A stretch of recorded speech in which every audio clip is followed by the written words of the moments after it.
My name is Adrienne Cole, and 9 days before a $1.87 billion acquisition, my parents fired me from the company I built from scratch. They called it leadership restructuring, handing my 14% stake to my brother, a man who can't write a single line of back-end code. But during the final audit, I walked in with a federal copyright registration and a SHA 256 encrypted drive. 12 minutes later, the buyers froze the entire deal. My father's face turned gray as the lead investor demanded, "If Adrienne owns the code, what exactly are we buying from you?" Before I reveal how I dismantled their empire, please take a moment to like and subscribe, but only if this story hits home for you. Drop a comment with your location and current time. I read every single one. To understand how the Coles collapsed, let's go back 11 years to the autumn I turned 21, the day I realized I was just an invisible brain to them. The story of Helixara Analytics didn't begin in a high-rise office in downtown Madison.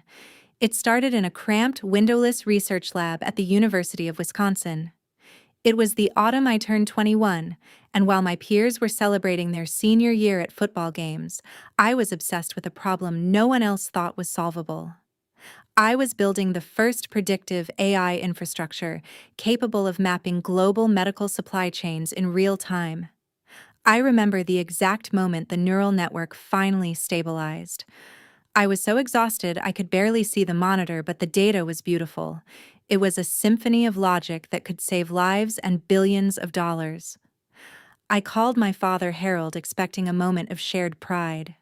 Instead, his first question wasn't about the breakthrough. It was whether I had finished the executive summary for Lucas to present to a group of seed investors the following morning.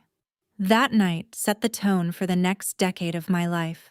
I was the architect of the engine, but I was never allowed to sit in the driver's seat. My father, a man who viewed business as a theater of masculine dominance, made his position clear early on. He would pull me aside and say with a practiced paternal softness that, "A girl with your technical mind is a rare asset, Adrienne, but leadership requires a certain masculine grit, a presence that commands a room." In his eyes, being the smart one was a subordinate role to the leader, and in the Cole family, the role of leader was a birthright reserved exclusively for my brother Lucas, while I stayed in the basement, literally and figuratively keeping the servers from melting down and hand-coding every patch for our growing client base. Lucas was being groomed for the spotlight. My mother Marilyn was the architect of this familial gaslighting. As the chief brand officer, her job was to curate a narrative of excellence, and she chose Lucas as her canvas. She spent tens of thousands of dollars on public relations firms to build the myth of the visionary. She coached him on his posture, his vocabulary, and how to speak about his AI vision with a hollow confidence that worked on investors who didn't know a line of Python from a grocery list.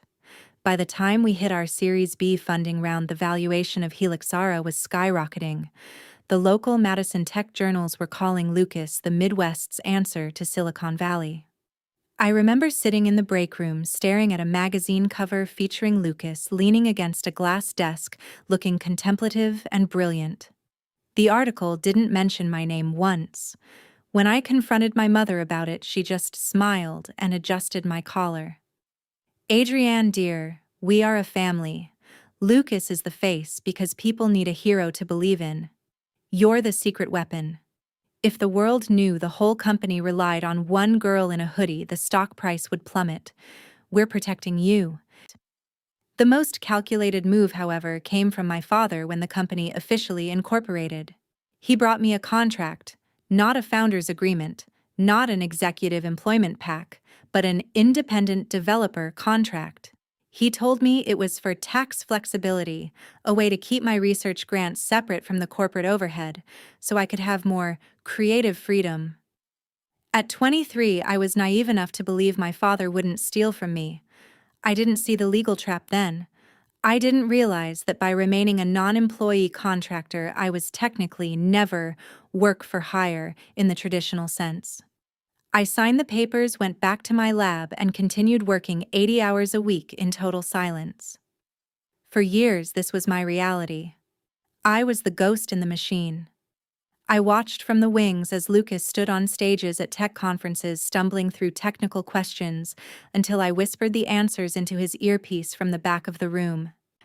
I watched him receive awards for innovation, while I was back at the hotel room remotely hot-fixing a database leak that he had caused by promising a client a feature that didn't exist yet. My father's praise was always conditional on my silence. "Good job keeping your brother on track, Adrienne," he would say. It was never "good job" on the update. It was always about the image, never the substance. Every success Helixera achieved was branded with the name Lucas Cole.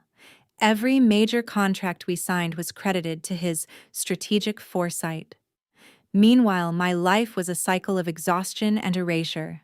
I was living on takeout and lines of code while they were living in luxury estates, funded by my intellectual labor. I felt like a battery being drained to power a neon sign that didn't even have my name on it. But as the years passed and the acquisition rumors began to swirl, I started to realize something that my father's masculine grit had overlooked.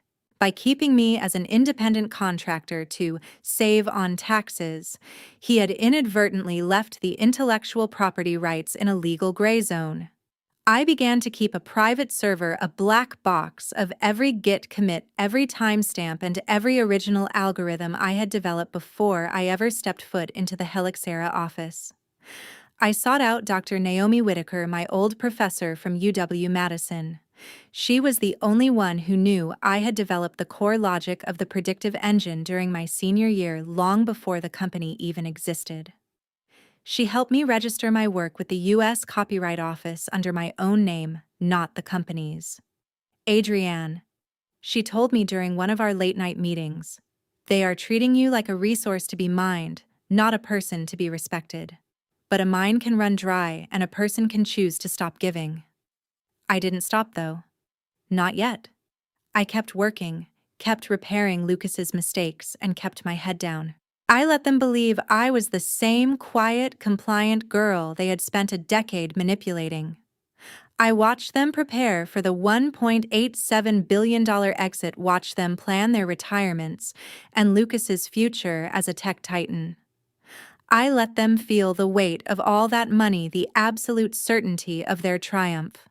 I waited until they felt so powerful that they thought they didn't need me anymore. I waited for the day they would finally decide that the invisible brain was an unnecessary expense. I knew that the higher they climbed on the ladder I built, the more it would hurt when I finally pulled it out from under them. The tension in the air was thick enough to choke on the morning the email arrived. It was exactly 9 days before the final signatures were to be placed on the $1.87 billion acquisition, the day the Cole family was supposed to become tech royalty. I was in the middle of a final stress test on the server clusters when my screen suddenly flickered and went dark. A generic system notification appeared. "Access denied. Your credentials have been revoked." At first I thought it was a technical glitch, a side effect of the heavy load. But then my personal phone buzzed. It was a formal notification from the Human Resources Department signed by a woman I had never met. The subject line was "Cold and Clinical Leadership Realignment Notice." The email was a masterpiece of corporate gaslighting. It stated that as Helixera transitioned from a private family entity to a global subsidiary, the board, which was essentially my father and 2 of his golf partners, had decided to streamline the executive hierarchy. To ensure a face of stability for the investors, the role of Chief Technology Officer was being officially consolidated. My contract as an independent consultant was terminated effective immediately. I had exactly 14 minutes to gather my belongings before my physical access badge would be deactivated. I sat in my windowless lab, the silence of the dead servers ringing in my ears. For 11 years I had been the heartbeat of this building. Every flickering light in the server rack, every line of the millions of lines of code that powered our $1.87 billion valuation had come from my hands. And in 14 minutes I was being deleted like a temporary file. As I walked toward the elevator, I saw him. Lucas was standing in the glass-walled hallway talking to a group of senior auditors. He was wearing a new tailored suit, his hair perfectly coiffed, gesturing toward the monitors showing my dashboard as if he were explaining his own thoughts. He didn't look at me. He couldn't. He knew that the moment he met my eyes, the lie would be visible. My father was waiting for me at the exit, standing by the security desk. He didn't look like a father. He looked like a CEO closing a troublesome branch office. "It's nothing personal, Adrienne," he said, his voice devoid of any warmth. "But the investors need to see a visionary at the helm. Lucas has the presence. He has the charisma. You've done a fine job building the foundation, and your severance will reflect. That provided you sign the non-disclosure agreements." "I built more than a foundation, Dad," I said, my voice barely above a whisper. "I built the entire house.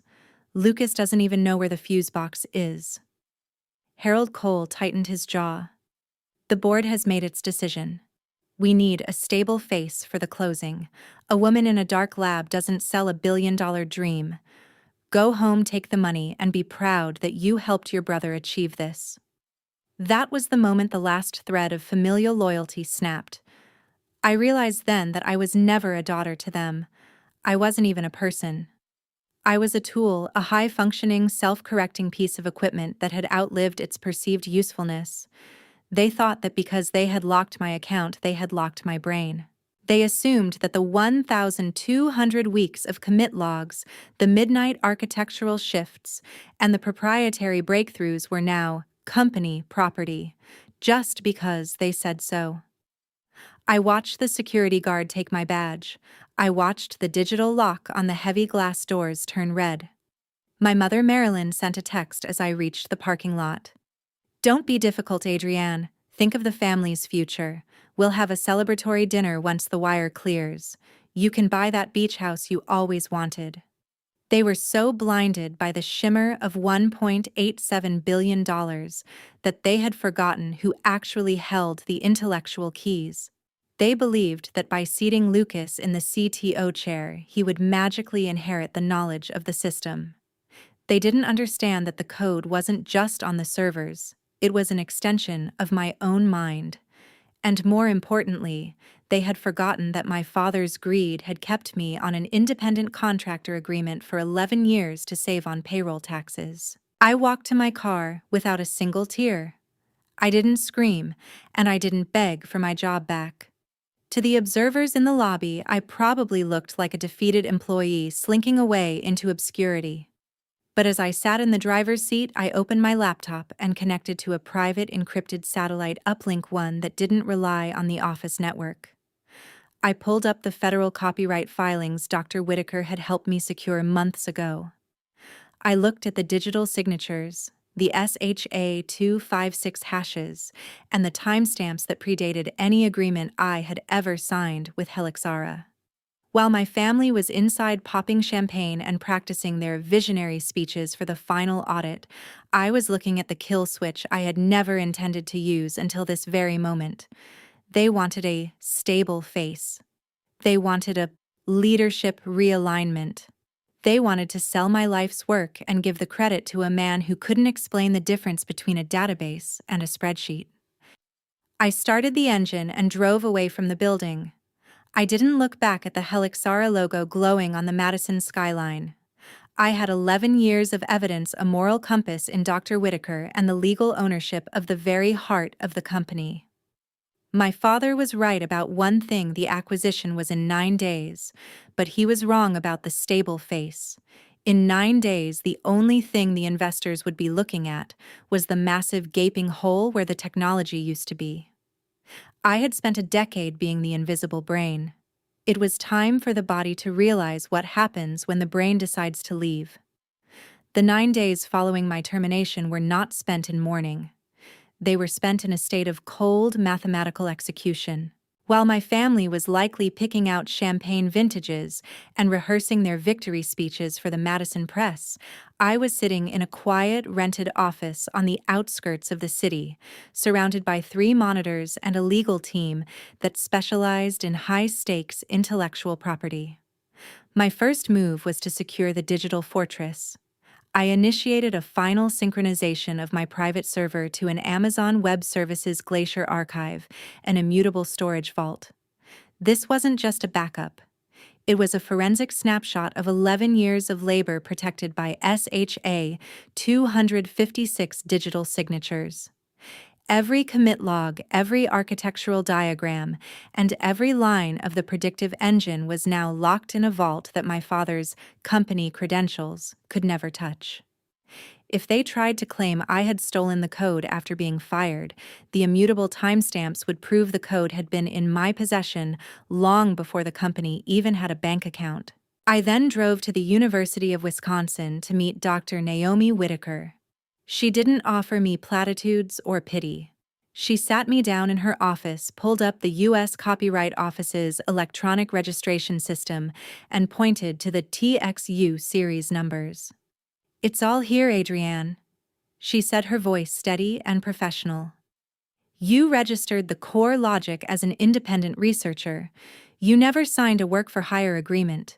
You never assigned these copyrights to Helixara. To be absolutely certain, we ran a final check of the USPTO assignment database.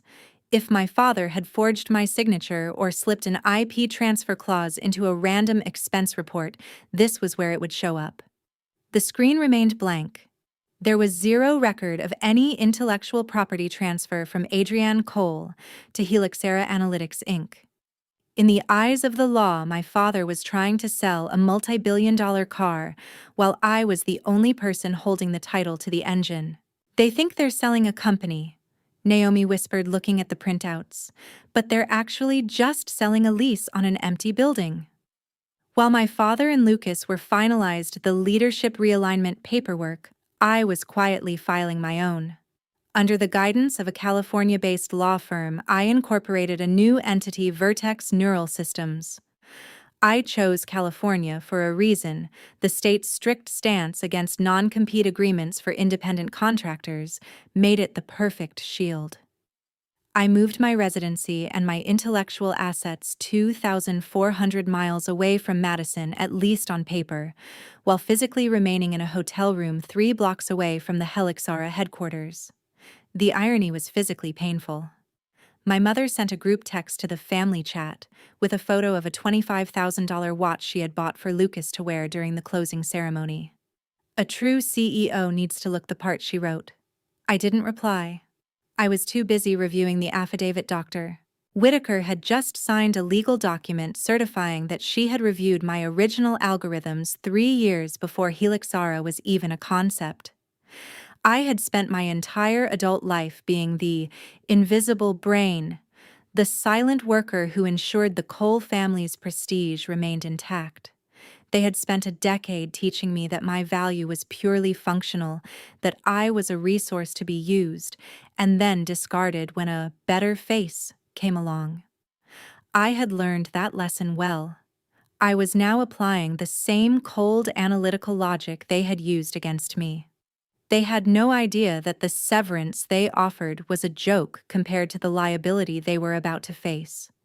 They had no idea that the buyers, a sophisticated Silicon Valley private equity firm, had a clean title requirement in their closing contract. They were about to walk into the most important meeting of their lives, thinking they were billionaires. They didn't realize that I had already moved the entire value of the company into a private cloud and a federal vault. As the sun set on the 8th day, I received the final confirmation from the Secretary of State in Sacramento. Vertex Neural Systems was live. The legal dossiers were printed and bound. I looked at the clock. The final audit was scheduled for 9 a.m. the next morning. I had been erased from the company, but I was about to become the only person in that boardroom who actually mattered. I want to pause here for a moment. Have you ever been humiliated, underestimated, or betrayed by your own family? If you have lived through this, comment the word resilience below. And if you want to find out exactly what happened when I finally confronted them, keep watching. The fallout was even bigger than I imagined. The atmosphere in the Madison Corporate Conference Hall was suffocatingly clinical. Sunlight glinted off the floor-to-ceiling windows overlooking the lake, but the temperature inside was kept at a steady, chilly 68 degrees. This was the final hurdle, the technical audit and intellectual property validation that would unlock the $1.87 billion acquisition. My family sat on one side of the massive obsidian table, flanked by a small army of corporate lawyers. Opposite them sat the representatives of the Silicon Valley Private Equity Fund, led by Marcus Thorne, a man whose reputation for ruthless due diligence was legendary. Lucas was at the head of the table, standing before a high-definition projection of the AI roadmap. He looked every bit the visionary my mother had crafted: expensive hair, a calculated tan, and a voice projected with practiced authority.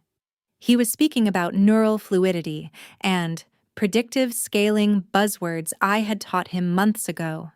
He was selling a dream he didn't understand to men who lived for the reality of data. As you can see, Lucas said, gesturing broadly to a complex architectural diagram I had hand-drawn 3 weeks prior. Our proprietary logic is the only system in the world capable of this level of biometric supply chain forecasting. We have integrated it fully into the Helixera core. Marcus Thorne didn't smile. He adjusted his glasses and looked at his tablet. It's an impressive vision, Mr. Cole, but vision doesn't close a billion-dollar deal. We need to verify the chain of title. Our auditors have flagged a discrepancy in the initial development logs from 11 years ago. We need to see the original copyright assignments for the foundational algorithms. My father Harold chuckled, a sound of supreme unearned confidence. Of course, Marcus. It's all internal. My daughter Adrienne was our lead researcher. She's transitioned out of the company recently, but all her work was of course performed under the Helixera umbrella.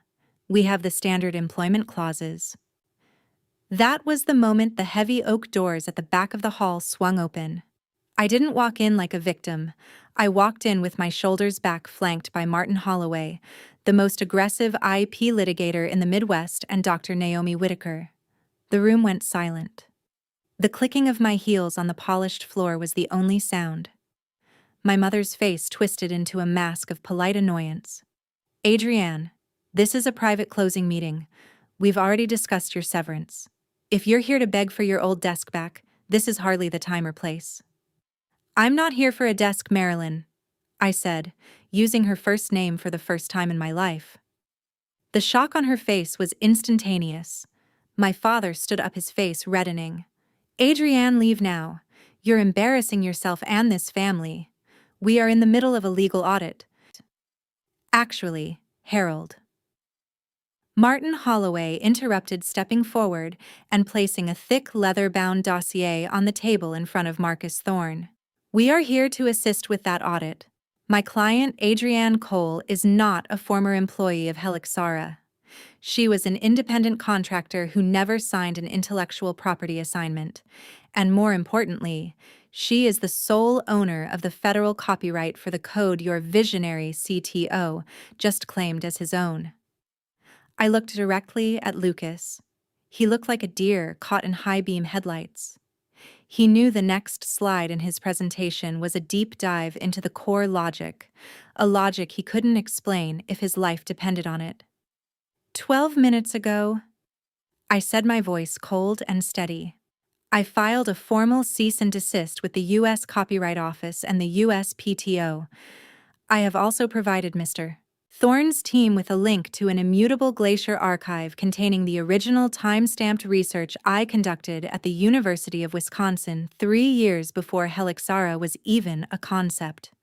Dr. Whitaker here has provided a sworn affidavit confirming my sole authorship. The silence that followed was deafening. Marcus Thorne didn't look at my father. He didn't look at Lucas. He began leafing through the dossier I had provided. His eyes moved rapidly over the SHA 256 hashes and the federal registration numbers. Mr. Cole, Thorne said, his voice dropping an octave, your SEC filings state that Helixara owns 100% of its core technology. If Adrienne owns the foundational copyright, then you have misrepresented the assets of this company. In fact, you have nothing to sell us but an empty shell and a very expensive marketing department. My father's face went from red to a ghostly, sickly gray. He looked at me, his eyes finally registering that the invisible brain had just turned the lights out on his empire. Adrienne. He stammered, his voice losing its edge. We're family. We can fix this. We'll give you whatever you want. 20%? 30%. You don't understand, Dad, I said, picking up my bag. I'm not negotiating for a seat at your table. I've already built my own. As of 9 o'clock this morning, the technology you're trying to sell is no longer for sale. I've moved it to my new firm, Vertex Neural Systems. If these gentlemen want the AI, they'll have to talk to me. And as for you, I believe you have a massive breach of contract lawsuit to prepare for. I turned and walked out. I didn't wait for the screaming to start. I didn't need to. The sound of a $1.87 billion deal collapsing was the only music I needed to hear. The silence in the Madison Corporate Conference Hall was no longer professional. It was radioactive. Marcus Thorne, the lead investor, didn't look at my father or Lucas anymore. His gaze was fixed entirely on the leather-bound dossier my lawyer had placed on the table. He was a man who dealt in the hard currency of cold, verifiable facts, and the visionary story my family had sold him was evaporating in real time. Let's be very clear about what we are looking at. My attorney, Martin Holloway, said, his voice cutting through the stifling quiet. He opened the first tab of the dossier, revealing a certified copy of a U.S. Copyright Office Registration TXU series. This is the foundational neural architecture for the predictive engine. It was registered by Adrienne Cole as an independent author 3 years before Helixara Analytics was even incorporated. Under federal law, as a non-employee contributor who never signed a written assignment of rights, my client remains the sole owner of this intellectual property. My father's hand began to shake as he reached for a glass of water. That's a technicality, Marcus. She was our researcher. Everything she did was for the company. Is that so, Harold? I asked, stepping closer to the table. I opened my laptop and projected a secondary screen onto the wall, overriding Lucas's flashy PowerPoint. These are the Git commit logs archived in an immutable AWS Glacier vault. Look at the digital signatures. Every line of the core logic bears a SHA 256 hash and a timestamp that predates my independent developer agreement with your firm. You wanted to save on payroll taxes by keeping me as a contractor, Dad.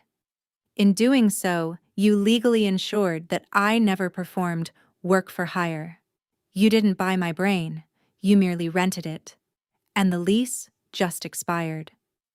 Dr. Naomi Whitaker stepped forward, her presence lending an air of academic and moral authority that my family couldn't manufacture with any amount of PR.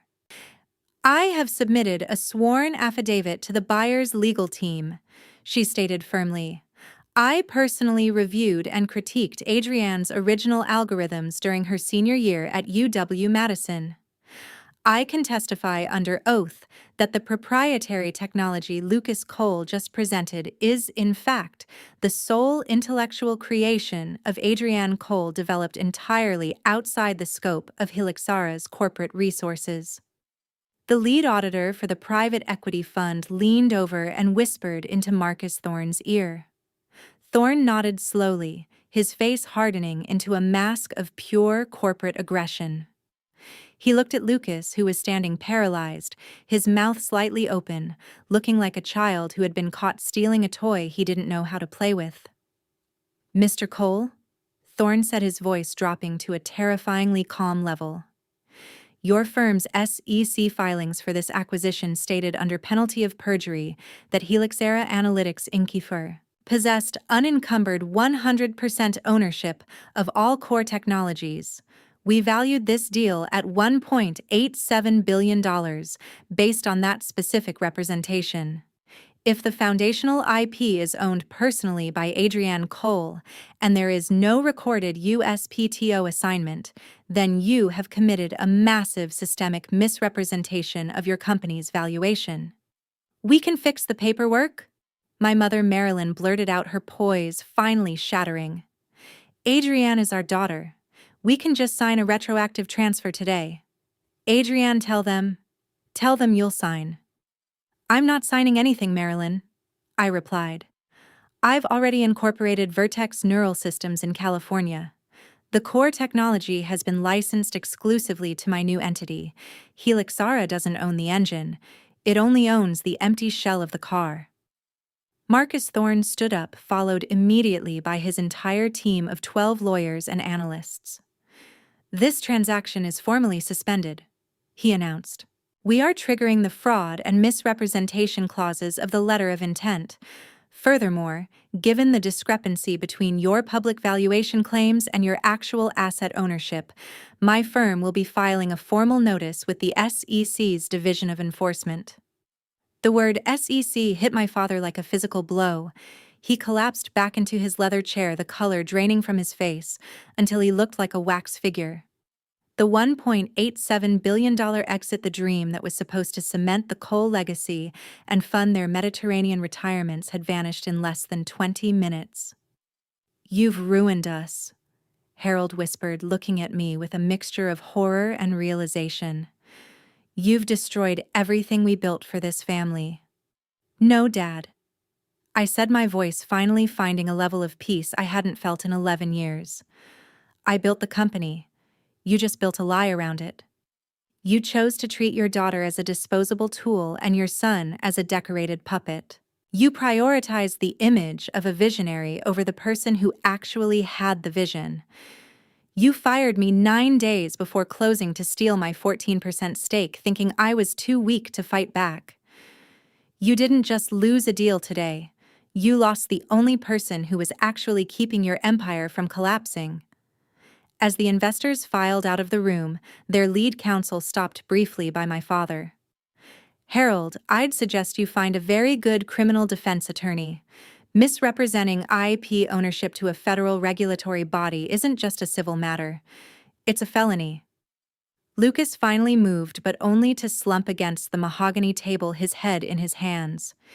He was a CTO with no code, a leader with no followers, and a millionaire who was suddenly facing a mountain of personal debt from the lifestyle he had pre-spent on a deal that was never going to happen. I turned toward the door, Martin and Dr. Whitaker following behind me. My mother tried to grab my arm, her eyes pleading. Adrienne, please. We're your parents. Where are you going? What are we supposed to do? You can do what you've always done. Marilyn, I said, gently removing her hand. Focus on the branding. I'm sure you can find a way to spin a bankruptcy and a federal investigation into a strategic pivot. As for me, I'm going to California. My company has a real board meeting to attend. I walked out of the Madison Corporate Conference Hall and into the crisp Wisconsin air. For the first time in my life, I didn't have a server to monitor, a bug to fix, or a brother to protect. I was no longer the invisible brain. I was the owner of the future, and for the Coles, the lights were finally going out. The aftermath of the collapse deal was not a quiet retreat. It was a scorched earth legal war that my parents were fundamentally unequipped to fight. For 11 years, they had operated under the delusion that their authority as parents superseded my rights as an author. Now, as the Silicon Valley private equity firm filed a formal intent to sue for fraud, and the SEC opened an inquiry into their valuation claims, the panic finally set in. My phone, which had been silent during the years I spent 80 hours a week in the lab, suddenly became a relentless source of noise. It started with my mother. Her voice, once so polished and condescending, was now thin and frayed with desperation. Adrienne, please, you have to come home. Marilyn sobbed into the voicemail. The bank is asking questions about the bridge loan we took out for the acquisition party. Your father's heart can't take this stress. We're family, Adrienne. Family is the only thing that matters in this world. We can fix this together. Just tell the investors it was a clerical error. Tell them the IP is ours. I listened to the message once and then deleted it. I didn't feel the surge of guilt they were counting on. Instead, I felt a clinical sense of detachment. They weren't mourning the loss of a daughter. They were mourning the loss of a golden goose they had accidentally slaughtered. An hour later, Lucas called. He didn't sound like a visionary anymore. He sounded like a man drowning. Look, Adrienne, I know we've had our differences. I know I took the credit sometimes, but that was for the brand. It was for all of us. I've talked to Dad. We're willing to be incredibly generous. We'll restructure. We'll give you a 5% equity stake in the new entity once we settle with the buyers. 5%, Adrienne. You'll be a multimillionaire without having to do any of the executive heavy lifting. Just sign the transfer and let's put this behind us. I actually laughed when I heard the number. 5%. They were still trying to tip me for building the world they lived in. They were still viewing my intellectual property as something they could buy back with the crumbs of a deal I had already vaporized. I decided to take the final call from my father. I wanted him to hear my voice one last time, so there would be no ambiguity. Adrienne. Harold began, his voice dropping into that deep paternal register he used when he wanted to exert control. You've made your point.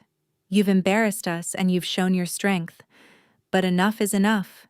This Vertex company of yours, it's a spite project. You don't have the infrastructure. You don't have the coal name. Come back to Helixara. We'll make you a co-CTO. We'll issue a press release acknowledging your technical contributions. But you have to stop this legal nonsense now. We are your family. That's where you're wrong, Harold. I said, my voice as steady as a heartbeat. We share the same DNA, but we are not a family. A family doesn't erase its own members. A family doesn't steal a decade of life and label it tax flexibility. Shh. You didn't want a daughter. You wanted a silent algorithm that could cook dinner and keep your secrets. Well, the algorithm has evolved. It's no longer compatible with your system. You're going to let us go bankrupt. He hissed, the mask of the loving father finally slipping to reveal the predator beneath. You're going to let your brother's reputation be destroyed because of your pride. I'm not doing anything to you, I replied calmly. I'm simply standing in the truth. If the truth destroys you, then you were never standing on anything real to begin with. I'm not settling. I'm not signing. And as of this moment, my legal team is filing a permanent cease and desist. If I see a single line of my core logic on a Helixara server by midnight, I'm filing for a federal injunction. Adrienne. Goodbye, Harold. Don't call this number again. Any further communication will be handled by Vertex Neural Systems Legal Counsel. I hung up and felt a profound sense of weightlessness. I sat in my new office looking out at the Pacific Ocean. The 2,400 miles between Madison and California felt like light years. My team at Vertex was already growing. 3 of the top engineers I had mentored at Helixara had resigned the day after I was fired and followed me west. They knew who actually wrote the code. They knew where the future was being built. I spent the rest of the afternoon reviewing the final cease and desist order. It was a beautiful document, clear, logical, and indisputable. It demanded the immediate removal of all proprietary algorithms from Helixara's infrastructure. Without those algorithms, Helixara was just a collection of expensive office furniture and a visionary CEO who couldn't explain how a search bar worked. I blocked their numbers. I blocked their emails. I disconnected the family chat that had been a source of subtle psychological warfare for a decade. I was no longer an independent contractor or a ghostwriter or a scapegoat. I was the founder of a firm that had already secured $50 million in Series A funding, not because of my last name, but because the buyers I had betrayed in Madison had realized I was the only asset worth buying. They had spent 11 years trying to convince me that I was the engine and they were the car. They forgot that an engine can be moved to a better frame, but a car without an engine is just a heavy piece of metal sitting in a driveway waiting for the repo man. As the sun dipped below the horizon, I sent one final message not to them but to Dr. Whitaker. The system is clean. The legacy is mine. Thank you for teaching me how to draw the line. I closed my laptop. The silence was finally mine. The final collapse of Helixara Analytics was swift and unsentimental. Without the core neural architecture, the company was a hollow shell, and within 6 months, my father was forced into a fire sale of the remaining physical assets to cover the mounting legal fees from the SEC investigation. Lucas's visionary reputation shattered overnight. He became a cautionary tale in the Midwest tech circles, a reminder that a polished suit cannot execute a line of code. My parents still send the occasional email through third-party servers filled with alternating pleas for money and accusations of betrayal, but I no longer read them. I have learned the hardest lesson of all: value does not come from bloodlines, and talent does not require permission from those who seek to exploit it. Establishing a boundary isn't an act of aggression. It is a fundamental act of self-preservation. For a decade, I allowed my family to define my worth by my utility to their brand. But the moment I reclaimed my intellectual property, I reclaimed my life. 14 months after walking out of that Madison boardroom, my new startup, Vertex Neural Systems, closed a Series B funding round of $320 million at a valuation that dwarfed the family's failed deal. This time, there was no visionary frontman. There was no masculine grit required to lead.